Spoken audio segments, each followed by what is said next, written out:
আমেরিকার মসনদে ফের বসছেন তিনি এবং এ নিয়ে দ্বিতীয়বার শপথ গ্রহণ। গোটা বিশ্ব তাকিয়ে রয়েছে ডোনাল্ড ট্রাম্পের আজকের শপথ গ্রহণের দিকে। শুধু তাই নয়, এবারের শপথ গ্রহণ কিন্তু আউটডোরে নয়, ইনডোরে হতে চলেছে। তবে এই শপথ, উল্লেখযোগ্য এই শপথের পরই মারাত্মক বেশ কিছু নির্দেশ দেবেন ডোনাল্ড ট্রাম্প। আজকে জিরো আওয়ারে মূলত আমরা এই নিয়ে আলোচনা করবো। একদিকে যেরকম বেশ কিছু গুরুত্বপূর্ণ খবর আমাদের নজর থাকছে, কিন্তু সঙ্গে গোটা দেশ, গোটা বিশ্বের রাজনীতির অলিন্দের খবর। এবং আজ অবশ্যই সেই 20 জানুয়ারি, সেই প্রতীক্ষিত সময় যেখানে ডোনাল্ড ট্রাম্পের এই শপথ গ্রহণ অনুষ্ঠানের দিকেও তাকিয়ে রয়েছে গোটা বিশ্ব, তাকিয়ে রয়েছে বাংলাদেশ। অনেকগুলো বিষয়, অনেকগুলো ফ্যাক্টর এই মুহূর্তে সামনে আসছে, কারণ এই শপথের পরই কি মারাত্মক বেশ কিছু নির্দেশ দেবেন ডোনাল্ড ট্রাম্প।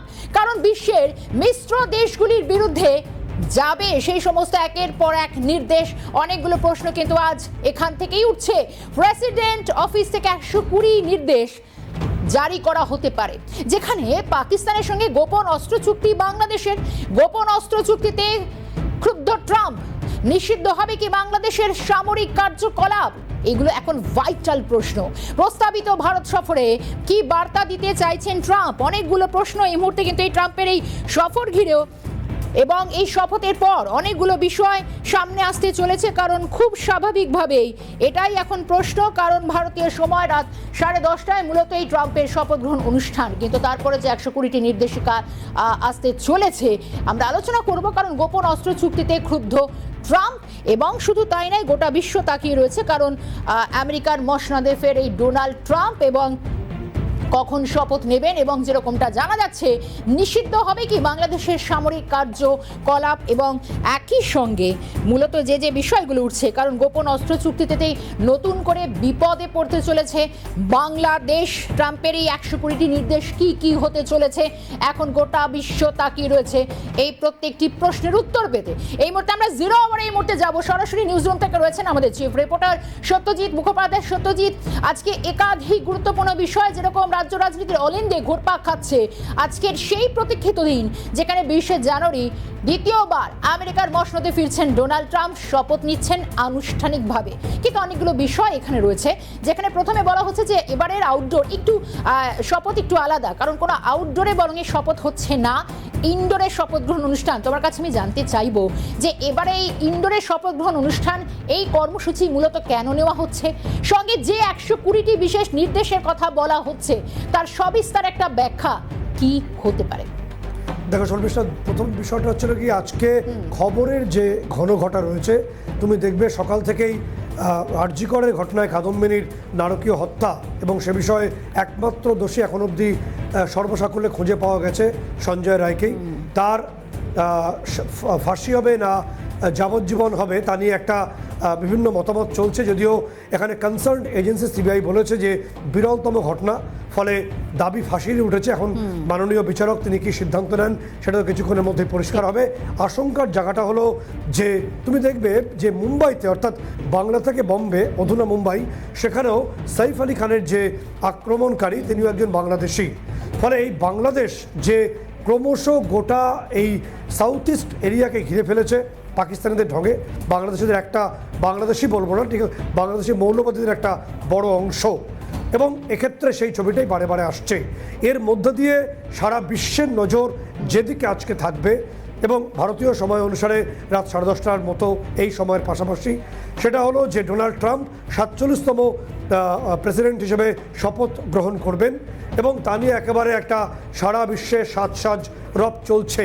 ওভাল অফিসে তিনি দায়িত্ব নেবেন এবং সেই দায়িত্ব নেওয়ার পরেই যে ছবিটা উঠে আসবে যে নির্দিষ্টভাবে ট্রাম্প কী সিদ্ধান্ত নিতে চলেছেন।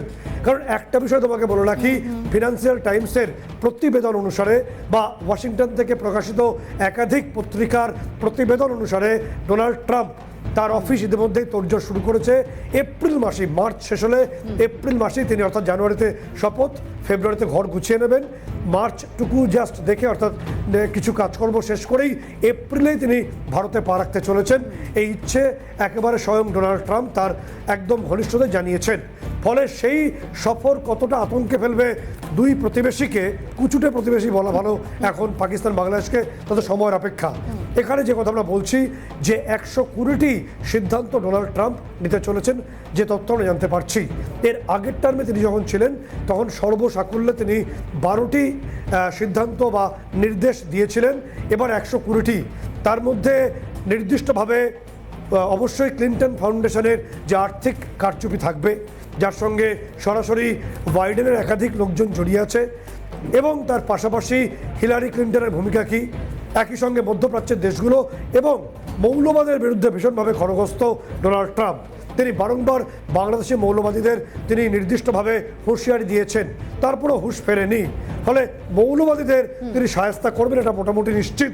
এবং এখন থেকে আমরা বলেও দিচ্ছি, বাংলাদেশের যারা মৌলবাদী, যারা লুঙ্গিতন্ত্রে বিশ্বাস করেন, তাদের আজকের দিন থেকে দিন গোনা শুরু করে দিন।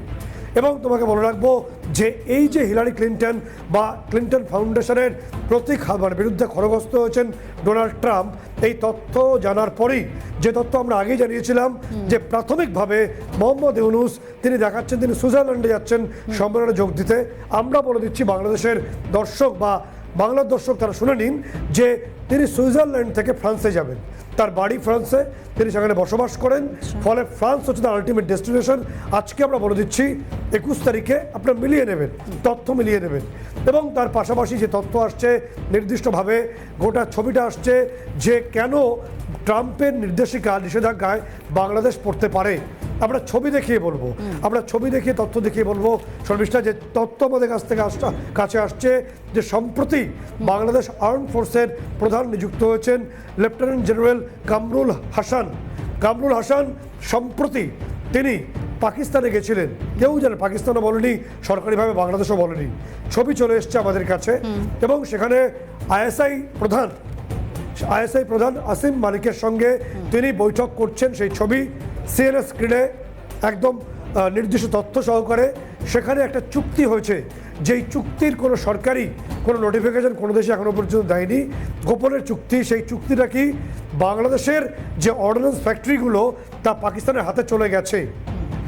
এই তথ্য আমরা জানিয়ে রাখছি, বাংলাদেশের লোকজন তারা শুনে নিন, বা সেখানকার যারা নাগরিকবৃন্দ আছেন, যে আপনাদের দেশের যাবতীয় যে অর্ডিন্যান্স ফ্যাক্টরি সেগুলোর নিয়ন্ত্রণ পুরোপুরি এই মুহূর্তে পাকিস্তানের হাতে চলে গেছে।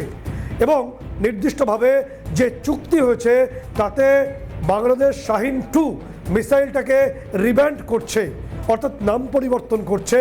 সম্ভবত যে তথ্য আমাদের কাছে এসে পৌঁছচ্ছে, গাজীপুর যে অর্ডিন্যান্স ফ্যাক্টরি বাংলাদেশে আছে সেখানে শাহিন 2 এটাকে রিব্যান্ড করে এর নাম পরিবর্তন করে এই মিডিয়াম রেঞ্জ ব্যালিস্টিকটাকে, এই মিডিয়াম রেঞ্জ ব্যালিস্টিক মিসাইলটিকে তারা বিজয় 24, বিজয় 24 এই নামে তারা নাম পরিবর্তন করে বাংলাদেশ ব্যবহার করতে চলেছে। এখানে বলে রাখা ভালো যে শাহিন 2 যেটা পাকিস্তান বানিয়েছিল, এই মিসাইলটি যেমন কনভেনশনাল ওয়েপেন্স ক্যারি করতে পারে, তেমনি নিউক্লিয়ার ওয়ারহেড ক্যারি করতে পারে। এবং 1500 থেকে প্রায় 3000 কিলোমিটার পর্যন্ত আফটার মডিফিকেশনের রেঞ্জ বেড়ে গেছে। এবার যে প্রশ্ন আসছে যে বাংলাদেশ প্রথম কথা নিউক্লিয়ার প্রজেক্ট, অর্থাৎ কোনো পরমাণু বোমা নিয়ে পরীক্ষা নিরীক্ষা গবেষণা কোনোটা করার অনুমোদন তাদের আন্তর্জাতিক যে বিভিন্ন যে বডিজগুলো আছে তারা দেয়নি। দ্বিতীয়ত, বাংলাদেশ এই ধরনের লং রেঞ্জ মিসাইল তৈরি করার উপযুক্ত দেশও নয়। ফলে বাংলাদেশের হাতে এই ধরনের লং রেঞ্জ মিসাইল যখনই চলে আসবে বা মিডিয়াম রেঞ্জ মিসাইল, তার জন্য মিসাইল টেকনোলজি যে কন্ট্রোল রেজিম আচ্ছা এমটিসিআরের অনুমোদন একেবারে অবশ্যম্ভাবী, যার 35টি দায়িত্বশীল রাষ্ট্র আছে, ভারত তাদের অন্যতম। ইউরোপের সমস্ত দেশই আছে এবং বিভিন্ন উন্নত দেশ তার মধ্যে রয়েছে। ফলে বাংলাদেশ এই এমটিসিআরের অনুমোদন ছাড়াই গোপনে পাকিস্তানের থেকে এই মিসাইলটি হাতাতে চেয়েছে। এবং নির্দিষ্ট করে বলা ভালো যে এই ক্ষেত্রে ট্রাম্পের যে টিম ট্রাম্প এই তথ্য দ্বারা জানতে পেরেছেন, জানতে পারার পরই যেরমভাবে উত্তর কোরিয়া সেই নির্দেশ না মেনে করার জন্য ব্যান্ড হয়ে গেছে তাদের সমস্ত সামরিক কার্যকলাপ, যেমনভাবে ইরাক দ্বারা রাসায়নিক অস্ত্র সাদ্দাম হোসেনের জামানায় লুকোতে গেছিল, তারপর ইরাক পুরো বিধ্বস্ত দেশে পরিণত হয়েছে, ঠিক তেমনিভাবে বাংলাদেশের ক্ষেত্রেও একই বিষয় তাদের কপালে নাচছে। তারা যদি এই ধরনের যে চুক্তি করেছে সেই চুক্তি তারা গোপন করতে পারবে না, কারণ মার্কিন গোয়েন্দা সংস্থার রিপোর্টে তার রিফ্লেকশন এসছে। ফলে ট্রাম্প ক্ষমতা এসেই যেমন তাদের ভ্রমণ সংক্রান্ত নিষেধাজ্ঞা জারি হওয়ার সম্ভাবনা তীব্র রয়েছে, মার্কিন নাগরিকরা যাবেন না মৌলবাদের দাপটের জন্য, তেমনিভাবে তাদের যাবতীয় সামরিক কার্যকলাপের ওপরে একটা আপাতত নিষেধাজ্ঞা আসতে পারে। এই দেশটি তাদের সহোদর পাকিস্তানের মতো গ্রে লিস্টেড হতে পারে। পাকিস্তান বাইডেনকে ধরে এই গ্রে লিস্ট থেকে বেরিয়ে আসলো, ট্রাম্পের জামানে আবার গ্রে লিস্টে তারা পৌঁছে যাবে। এবং তোমাকে বলে রাখবো যে বাংলাদেশের সেনাকর্তাদের বুঝে রাখা উচিত যে ভারতের কাছে, অর্থাৎ পাকিস্তানের কাছে তো অলরেডি এই মিসাইলটা আছে, তাহলে ভারত এতটাই ক্ষমতা সম্পন্ন যে এই মিসাইল তারা প্রয়োগ করার সাহসটুকু অবধি দেখায়নি কোনোদিন ভারতের ক্ষেত্রে। কারণ ভারতের হাতে যে ইসরায়েলের মতো আয়রন ডোম সিস্টেম রয়েছে আমাদের হাতে, সেটা অ্যাড-1 অ্যাড-2 থেকে শুরু করে একেবারে নির্দিষ্টভাবে আমরা বলবো যে S-400 পর্যন্ত, এবং সাম্প্রতিক ভার্গব অস্ত্র যেটা আমরা টেস্ট করলাম তাতে 100% অ্যাকুরেসি আছে। যে কোনো এয়ারক্রাফট, যে কোনো মিসাইল বা ড্রোনের ক্ষেত্রে আমরা তাকে অ্যাক্টিভ করতে পারবো। উন্নত রাষ্ট্রের ক্ষেত্রে যেটা হওয়া উচিত, ভারতের হাতে সেই পরিমাণ এয়ার ডিফেন্স আছে যাকে পৃথিবীর যে কোনো দেশই ভয় করে। ফলে বাংলাদেশ এই অস্ত্র নিয়ে যদি কোনোভাবে কোনো মিস অ্যাডভেঞ্চার করতে চায়, তার উত্তর সঙ্গে সঙ্গে পাবে, 2 মিনিট দেরি হবে না আমাদের দিতে। এবং দ্বিতীয়ত এই তথ্য আসছে যে সম্প্রতি ডিসেম্বর মাসে নির্দিষ্টভাবে উলফার একাধিক শীর্ষস্থানীয় লিডার, তাদেরকে নিয়ে গোপনে বৈঠক হয়েছে বাংলাদেশে। সেখানে লেফটেন্যান্ট কর্নেল পদমর্যাদার একাধিক অফিসার তারা বৈঠক করেন। মূলত আমরা বলে দিচ্ছি দুটি জায়গার নাম, কাশলং রিজার্ভ ফরেস্ট এবং মাসলং নদীর যে অববাহিকা, এই দুটি অংশে উলফারা তাদের নতুন বেস তৈরি করতে চাইছে। এ বিষয়ে এই মুহূর্তে বাংলাদেশে আইএসআইয়ের একজন লেফটেন্যান্ট পদমর্যাদার, কর্নেল পদমর্যাদার অফিসার তিনি রয়েছেন, পাকিস্তানি, তিনি ব্যাপারটা লিড করছেন বলে একটা গোয়েন্দাদের একটা রিপোর্টে আপাতভাবে উঠে আসছে। এবং তোমাকে তার সঙ্গে বলবো যে আরও একটি ছবি আমরা দেখাবো কীভাবে বাংলাদেশ সুপ্রতিবেশী হয়ে উঠেছে। সেই ছবি বাংলাদেশের আইএসআই নিয়ন্ত্রিত। তুমি জানো যে আইএসআই বিভিন্ন ক্ষেত্রে তারা হানি ট্র্যাপ ব্যবহার করে, এবং এক্ষেত্রে যে নামটা আসছে গোয়েন্দা রিপোর্ট অনুসারে ডক্টর নাবিলা ইদ্রিস, এই নাবিলা ইদ্রিস তিনি কেমব্রিজে পড়াশোনা করেছেন, বিদেশে থেকেছেন, তিনি চীনে গেছেন, তিনি বিভিন্ন দেশে ঘুরেছেন। এই মুহূর্তে বাংলাদেশের একাধিক কমিশনের দায়িত্ব তার হাতে দিয়ে দেওয়া হয়েছে, এবং তার মাধ্যমেই যে অভিযোগ বা গোয়েন্দা রিপোর্টে যে তথ্য উঠে আসছে, এই নাবিলা ইদ্রিসের মাধ্যমে বিভিন্ন যে বাংলাদেশের সরকারি প্রতিষ্ঠানগুলো আছে, জুডিশিয়ারি থেকে শুরু করে সর্বত্র মৌলবাদকে আস্তে আস্তে আস্তে আস্তে আস্তে আস্তে পুশ করছেন। এবং নির্দিষ্টভাবে মাহফুজ আলম, তার হিজবুত তাহরির অত্যন্ত ঘনিষ্ঠ এই নাবিলা ইদ্রিস, বিদেশের একাধিক ইউনিভার্সিটি ডিগ্রি তার পকেটে আছে, কিন্তু সে সমস্তকে তিনি একেবারে সাইডে রেখেই তিনি মৌলবাদকে সেখানে প্র্যাকটিস করছেন বলে অভিযোগ আসছে। এক্ষেত্রে শর্মিষ্ঠা প্রত্যক্ষ মদত রয়েছে আইএসআইয়ের বলে তথ্য আপাতভাবে উঠে আসছে। আজকের যে ছবিটা হতে পারে, ডোনাল্ড ট্রাম্প তিনি শপথ নেওয়ার পরেই বাংলাদেশের ক্ষেত্রে যে নির্দিষ্ট সামরিক তাদের চুক্তি তারা করেছে পাকিস্তানের সঙ্গে, MTCR অর্থাৎ নির্দিষ্টভাবে মিসাইল টেকনোলজি কন্ট্রোল রিজাইমের কোনো নির্দেশ না মেনে তারা এই মিডিয়াম রেঞ্জ নিউক্লিয়ার ওয়েপেন বহনে সক্ষম মিসাইল তারা বানাতে চলেছেন ঢাকার মাটিতে, বাংলাদেশের মাটিতে, বিজয় 24 নাম দিয়ে, এবং সমস্ত অর্ডিন্যান্স ফ্যাক্টরিগুলোকে তুলে দেওয়া হয়েছে নির্দিষ্টভাবে পাকিস্তানের হাতে। ফলে এই চুক্তিটা আন্তর্জাতিক ক্ষেত্রে একেবারেই পরিধানযোগ্য নয়, সমর্থনযোগ্য নয়।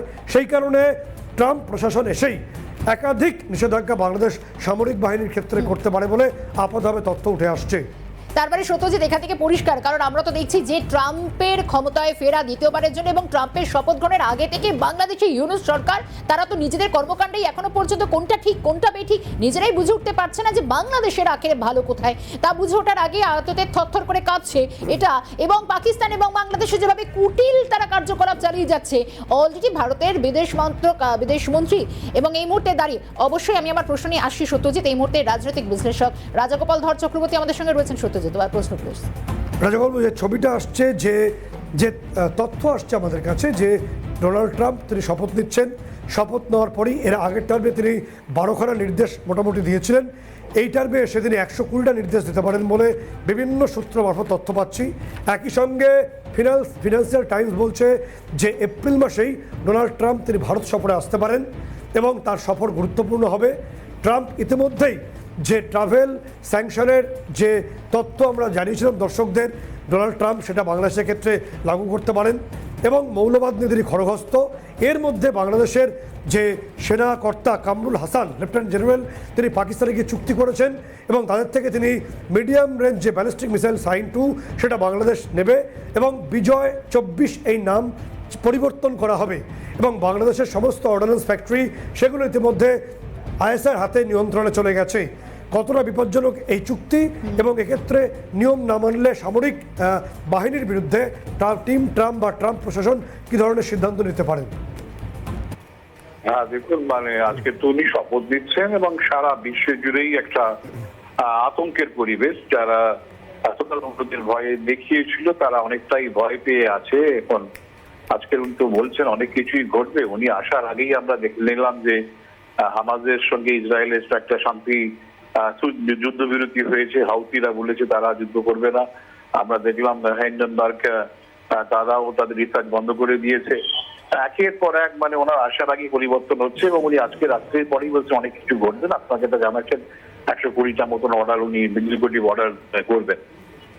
উনি বাংলাদেশের ব্যাপারে গতকাল যে এটা অ্যানাউন্সমেন্ট হয়েছে বাংলাদেশের ব্যাপারে কিছু বলেননি, কিন্তু মৌলবাদের বিরুদ্ধে উনি পরিষ্কার বলে দিয়েছেন যে মিডল ইস্ট উনি শান্ত করবো, ইউক্রেনের যুদ্ধ বন্ধ করবো, তৃতীয় বিশ্বযুদ্ধ করবো না, এসবগুলো উনি পরিষ্কার বলে দিয়েছেন। কেননা বাংলাদেশের ব্যাপারটা এতই প্রায় ছোটখাটো ব্যাপার আমেরিকান প্রেসিডেন্টের কাছে, সে ব্যাপারে উনি গতকাল কিছু বলেননি। আমার মনে হয় না যে সেই আজকের এই বড় অর্ডারের মধ্যে এই জিনিসটা থাকবে। তবে ঠিক এসেই নয়, এক সপ্তাহের মধ্যে সিদ্ধান্ত হতে চলেছে। রাজাগোপাল আপনার সঙ্গে থাকুন।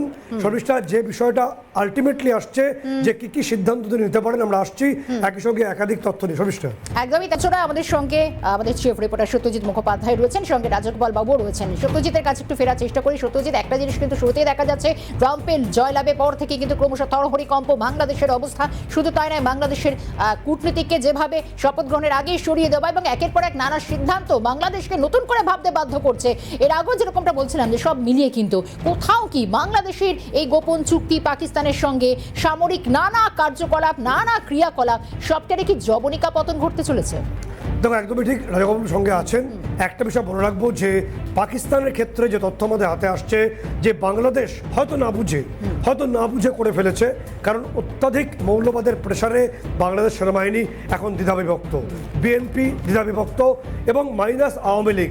এই মুহূর্তে এই যে নবিলা ইদ্রিস এসে গেছেন পিএইচডি ডিগ্রি পকেটে নিয়ে কেমব্রিজ থেকে, তিনিও চেষ্টা করছেন কিভাবে মৌলবাদকে সেখানে ইনডিউস করানো যায়। এবং যে ছবিটা আমাদের হাতে এসে পৌঁছচ্ছে যে খুব দ্রুত 100 জন পাকিস্তানি বিভিন্ন পদমর্যাদার সেনা অফিসার সঙ্গে তারা টেকনিশিয়ান নিয়ে আসছে। এই যে শাহিন-2 এই মিসাইলটাকে বিজয় 24 এই নাম দিয়ে বাংলাদেশের অর্ডিন্যান্স ফ্যাক্টরিতে তৈরি করা হবে। এবং তোমাকে বলে রাখবো, ভারতবর্ষের এয়ার ডিফেন্স এতটাই শক্তিশালী যে চীন পর্যন্ত কোনো রকম টেস্ট করতে ভয় পায়। তো বাংলাদেশ তো ক্ষুদ্রতম একটি রাষ্ট্র পৃথিবীর বুকে, যা হয়তো পদ্মার পানির জন্যই একদম আমাদের যে তিস্তার পানি তাই হয়তো অনেকটা তাদের জন্য উপযুক্ত বলে অনেকে মনে করেন। ফলে কোনো রকম মিস অ্যাডভেঞ্চার নয়। এবং দ্বিতীয়ত যে ছবিটা উঠে আসছে, যে বিষয়টা উঠে আসছে, যে রাজাগোপালের কাছে যে প্রশ্ন আমি যাব তা হলো যে এই যে চুক্তিটার পরিপ্রেক্ষিতে ট্রাম্পের টিম, আপনি যা বলছিলেন রাজাগোপালবাবু একদমই সঠিক। আজকে তো শুধুমাত্র তার শপথ গ্রহণ হবে, চিফ জাস্টিস সেই শপথ বাক্য পাঠ করাবেন, কিন্তু এক সপ্তাহের মধ্যে ধীরে ধীরে ধীরে ধীরে মাসখানেকের মধ্যে এই যে 120টা যে প্রণিধানযোগ্য নির্দেশ সেটা সামনে আসবে। এবং অনেকেই মনে করছেন অনেকটাই বাংলাদেশের বিরুদ্ধে একাধিক স্যাংশন হতে পারে, সেটা ভ্রমণ সংক্রান্ত এবং সামরিক যে কার্যকলাপ যেটা আন্তর্জাতিক রীতিনীতিকে তোয়াক্কা না করে তার বিরুদ্ধেও স্যাংশন হতে পারে, নিষেধাজ্ঞা হতে পারে। রাজাগোপাল বাবু,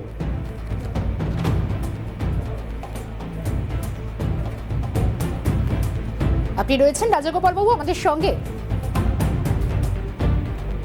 আমরা আরো একবার যোগাযোগ করার চেষ্টা করছি। সত্যজিৎ কোনো কারণে ডিসকানেক্ট হয়ে গেছে। এবং তুমি যেটা বলছিলে যে খুব স্বাভাবিকভাবে, এবং এটাই কিন্তু গোটা বিশ্ব তাকিয়ে রয়েছে। এবং আজ আমরা যেরকমটা জানতে পারছি যে ভারতের তরফ থেকে হয়তো প্রধানমন্ত্রী নরেন্দ্র মোদী না উপস্থিত থাকলেও বিদেশমন্ত্রী এস জয়শঙ্কর উপস্থিত থাকছেন। এবং বরাবর দেখছি আমেরিকার সঙ্গে ভারতের এই বন্ধুত্বপূর্ণ যে একটা মসৃণ সম্পর্ক, এটাও কিন্তু ক্রমশ গলার কাটার মতো বেঁধছে বাংলাদেশকে। কিন্তু কোথাও কি এখনই আমার মনে হয় এই সময়টাই কি বাংলাদেশের কাছে শুধরে যাওয়ার বা একটু সতর্ক হওয়ার, এটাই কি আদর্শ সময় নয়? না হলে পরবর্তীতে ট্রাম্পের ভয় অলরেডি তারা ভীত সন্ত্রস্ত, পরবর্তীতে কি হয়, বাংলাদেশে কি বড় মাসুল দিতে হতে পারে? দেখো, নির্দিষ্টভাবে তুমি যা বলছো শুধরে যাওয়ার জন্য বাংলাদেশের একটা বড় অংশের নাগরিক যারা সমাজতন্ত্র বিশ্বাস করেন, গণতন্ত্র বিশ্বাস করেন, তারা অবশ্যই নির্দিষ্টভাবে সেই পথে এগোনোর চেষ্টা করবেন, তারা শুধরে যাওয়ার কথাই বলছেন। কিন্তু যেহেতু রাষ্ট্রীয় পরিচালনটা পুরোপুরি মৌলবাদের হাতে চলে গেছে এবং সেটা টিম ট্রাম্প ইতিমধ্যেই ক্যাশ প্যাটেল বা তুলসী গাবাটরা চিহ্নিত করেছেন, এবং তোমাকে বলে রাখবো যে মার্কিন গোয়েন্দাদের একটা বড় অংশ এই মুহূর্তে বাংলাদেশে আছেন, এবং নির্দিষ্টভাবে যে তথ্য, যে ভারপ্রাপ্ত মার্কিন রাষ্ট্রদূত তিনিও নির্দিষ্টভাবে অনেকগুলো তথ্য রিপোর্ট আকারে ওভাল অফিসে পাঠিয়েছেন, অর্থাৎ ট্রাম্পের হাতে পৌঁছে যাবে। এবং তোমাকে বলে রাখবো যে মার্কিন সিস্টেম অনুসারে বা আইন অনুসারে যিনি প্রেসিডেন্ট পদে নির্বাচিত হয়ে যান, যেদিন থেকে তিনি ভোটে জয়ী হন সেদিন থেকে সমস্ত গোয়েন্দা রিপোর্ট তার হাতে পৌঁছতে থাকে। ফলে ট্রাম্পের হাতে সব তথ্য এসে গেছে, টেবিলে একে একে সমস্ত উপদেষ্টাদের কারনামা চলে এসছে, তথ্য চলে এসছে, এবং সেই তথ্য জানার পরই মোহাম্মদ ইউনুস বুঝে গেছেন যে মুহূর্তে ক্লিন্টন ফাউন্ডেশনের পর্দা ফাঁস করবেন ট্রাম্প, তার নাম অবধারিতভাবে সামনে আসবে, কারণ তিনি 3 নম্বর ব্যক্তি, 3 নম্বর সর্বোচ্চ কন্ট্রিবিউটার এই ক্লিন্টন ফাউন্ডেশনের। একদমই সত্যজি, তোমাকে এখানে একটু বিরত করছি, কারণ এখানে ইউনিসের বোঝাটা, কারণ ইউনিস এখন ঠিক কি বুঝছেন, তার পালস কি বলছেন, আরো একটু ডিটেল আলোচনা করবো। রাজগোপাল বাবু আমাদের সঙ্গে আবারও যোগ দিয়েছেন। সত্যজি, রাজগোপাল বাবু, যে তথ্য আমাদের কাছে আসছে যে ইউনুস তিনি আপাতভাবে বলছেন সুইজারল্যান্ডে যাবেন, আমাদের তথ্য এসে গেছে সুইজারল্যান্ড থেকে তিনি ফ্রান্সে পাড়ি জমাচ্ছেন, তার আলটিমেট ডেস্টিনেশন ফ্রান্স। প্রথমত, দ্বিতীয়ত, আন্তর্জাতিক রীতিনীতিকে তোয়াক্কা না করেই যেভাবে বাংলাদেশের সেনাকর্তা পাকিস্তানের সঙ্গে চুক্তি করেছে এবং মিসাইল তৈরি করার চেষ্টা করছে যেটা নিউক্লিয়ার ওয়ারহেড ক্যারি করতে পারে, সেটা কতটা ক্রুদ্ধ করতে পারে ট্রাম্পকে, অদূর ভবিষ্যতে কী ধরনের স্যাংশন বা নিষেধাজ্ঞা হতে পারে বাংলাদেশ সামরিক বাহিনীর ক্ষেত্রে? রাজগোপাল বাবু। হ্যাঁ, দেখুন, বাংলাদেশের অনেকেই যারা বলার চেষ্টা করছেন যে পাকিস্তানের সঙ্গে তাদের এই যে সামরিক চুক্তি হওয়ার ফলে, কিন্তু পাকিস্তান একটা আণবিক দেশ, আণবিক শক্তিধর অস্ত্রশস্ত্র তাদের আছে এবং হয়তো বাংলাদেশে সেগুলো পাওয়া যাবে, কিন্তু তারা খবর রাখেন না যে বাংলাদেশ তারা শুরু থেকে এনটিপিটি নিউক্লিয়ার নন প্রলিফারেশন ট্রিটিতে সই করেছে এবং আরো অনেকগুলো কনভেনশনে তারা চুক্তিবদ্ধ হয়ে আছে, যার মূল কথা হচ্ছে বাংলাদেশ কোনোভাবেই আণবিক শক্তির বা আণবিক অস্ত্রের ব্যবহার এবং তার কোনোভাবে তার যোগান থেকে বাংলাদেশ কোনোদিন তার মধ্যে থাকবে না, এবং সে ধরনের আন্তর্জাতিক চুক্তি শুধু নয়, দেশে আইনও তারা তৈরি করেছে। এই জায়গায় দাঁড়িয়ে পাকিস্তান থেকে আণবিক অস্ত্র ছাড়া তো বাংলাদেশের নতুন কিছু পাকিস্তান থেকে পাওয়ার কিছু নেই, তারা নানান জায়গায় পেতে পারে। তবে হ্যাঁ, আমরা যেটা দেখছি যে যে সমস্ত তালিবানি অস্ত্রগুলো পাকিস্তানের মধ্য দিয়ে অনেক বাড়তি অস্ত্র, সেগুলো আমরা দেখছি জাহাজ ঢুকছে চট্টগ্রামে, সেখানে হয়তো আসতে পারে।